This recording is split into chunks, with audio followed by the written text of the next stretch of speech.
आज 26 जनवरी है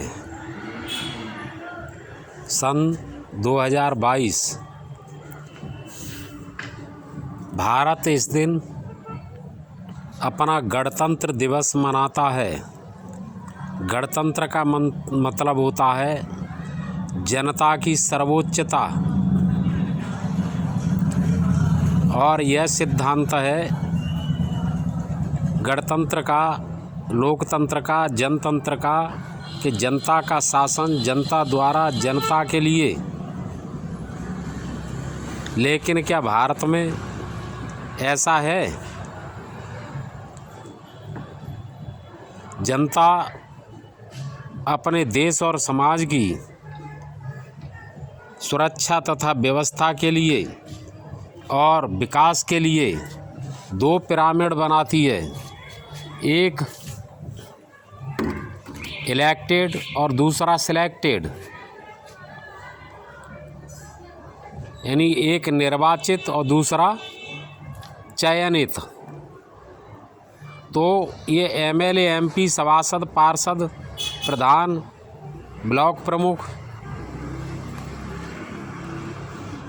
ये जो होते हैं वो इलेक्टेड होते हैं, चुने हुए होते हैं, और एमएलए, एमपी ऊपर जाकर के सरकार बनाते हैं प्रदेश की और देश की। लेकिन जो सिलेक्टेड होते हैं, चुने हुए, वो अधिकारी होते हैं, और छोटे से लेकर के बड़े पद तक ये जो कर्मचारी होते हैं, ये कर्मचारी इलेक्टेड पिरामिड होता है।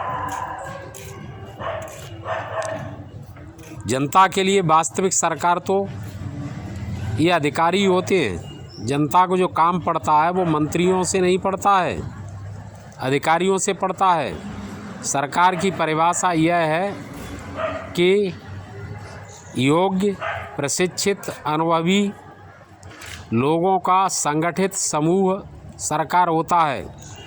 तो इस परिभाषा पर प्रशासन ही खरा उतरता है। लेकिन दूसरा पिरामिड जो इलेक्टेड होकर के जाता है, जैसे सरकार कहते हैं, सरकार का काम होता है कि जनता की भावना के अनुसार विधायक आएँ, उनकी ज़रूरत के अनुसार, आवश्यकता के अनुसार विधायक आएँ, योजनाएं प्रस्तावित करें, पास करें, कानून पास करें, नियम बनाएं, बजट पास करें और सरकार उनको लागू करे। लेकिन भारत में उल्टा है।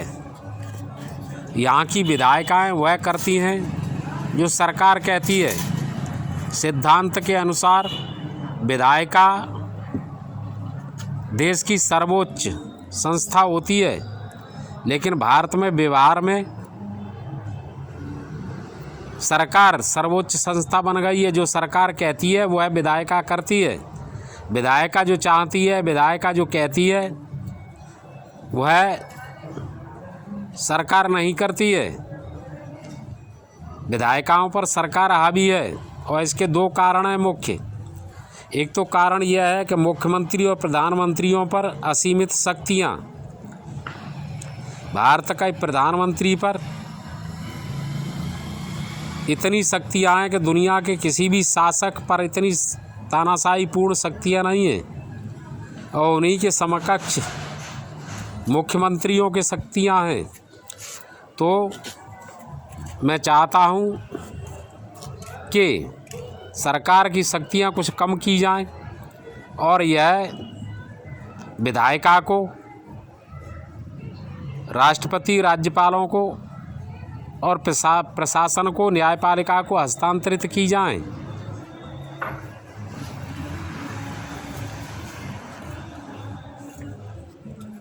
भारत की निर्वाचन प्रणाली में कई झोल हैं, कई कमियां हैं। कोई भी व्यक्ति किसी भी पार्टी का आजीवन अध्यक्ष रह सकता है, इससे पार्टी में तानाशाही उत्पन्न हो जाती है और दलगत तानाशाही राष्ट्र के लिए बड़ी घातक है।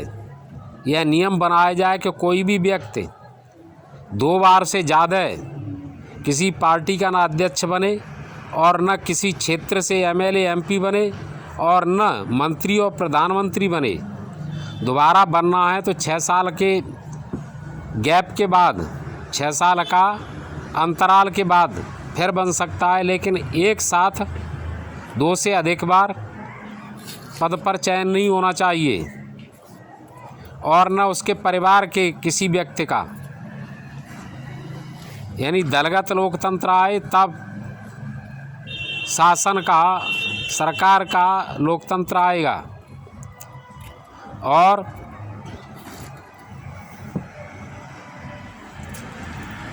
प्रधानमंत्री की शक्तियां जो हैं तानाशाहीपूर्ण कि वह किसी भी देश से कोई भी युद्ध और संधि की घोषणा कर सकता है, चाहे कोई भी बिना मंत्रिपरिषद की मंजूरी के फैसला कर सकता है, जैसा कि नेहरू ने कश्मीर के बारे में किया था, लाल बहादुर शास्त्री ने पाकिस्तान पर हमारी सेना ने जो कब्जा कर लिया था उसके बारे में किया, या मोदी ने नोटबंदी के बारे में किया। तो ऐसी तानाशाहीपूर्ण शक्तियाँ प्रधानमंत्री पर नहीं होनी चाहिए। इसके अधिकारों में कमी की जाए। मंत्रिमंडल की सहमति के बिना प्रधानमंत्री कोई भी घोषणा नहीं कर सके। और दूसरी बात एक अन्य यह है कि लोकतंत्र का सबसे महत्वपूर्ण अंग होती है न्यायपालिका। न्यायपालिका का काम होता है कि वह न्याय करे। जजों का काम होता है कि वह जज करें कि कौन किसके अधिकार क्षेत्र में हस्तक्षेप कर रहा है, कौन कर्तव्य पूरा नहीं कर रहा है, कौन अपने अधिकारों का दुरुपयोग कर रहा है। लेकिन हमारी न्यायपालिका बेहद घटिया किस्म की है। उन्हें न्याय करना नहीं आता है, न उन्हें अपने अधिकार और कर्तव्यों का कोई बोध है। यदि न्यायपालिका सही तरीके से काम करे तो भारत का 51% भ्रष्टाचार अकेली न्यायपालिका मिटा सकती है और 51% 49% भ्रष्टाचार जो है विधायिका मिटा सकती है। लेकिन ये और दोनों संस्थाएं, न्यायपालिका हो चाहे विधायिका और कार्यपालिका, जो अधिकारी ईमानदार होते हैं, जनता का काम करना चाहते हैं, उन पर दबाव डाल करके ये गलत काम करवाते हैं, भ्रष्टाचार करवाते हैं। मैं यहाँ पर यह कहना चाहता हूँ कि भारत में सरकार, सदन, प्रशासन, न्यायपालिका, इन सब के कार्यों पर, अधिकारों पर और इनके व्यवहार पर खुली चर्चा हो, बहस हो और फिर से इनके अधिकार और कर्तव्य निश्चित किए जाएं। लोकतंत्र में जनता सर्वोच्च होती है और सब नागरिकों के अधिकार बराबर होते हैं।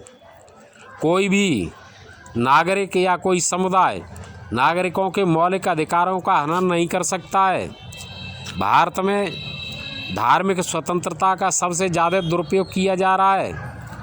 धार्मिक स्वतंत्रता का मतलब होता है उपासना की स्वतंत्रता। किसी भी समुदाय का कोई भी व्यक्ति अपने विश्वास के अनुसार ईश्वर की उपासना कर सकता है, लेकिन ऐसा कोई नियम जिससे दूसरे के अधिकार और कर्तव्यों का हनन होता हो, दूसरे के हित प्रभावित होते हों या राष्ट्र को हानि होती हो, ऐसे अधिकार किसी को नहीं दिए जा सकते हैं।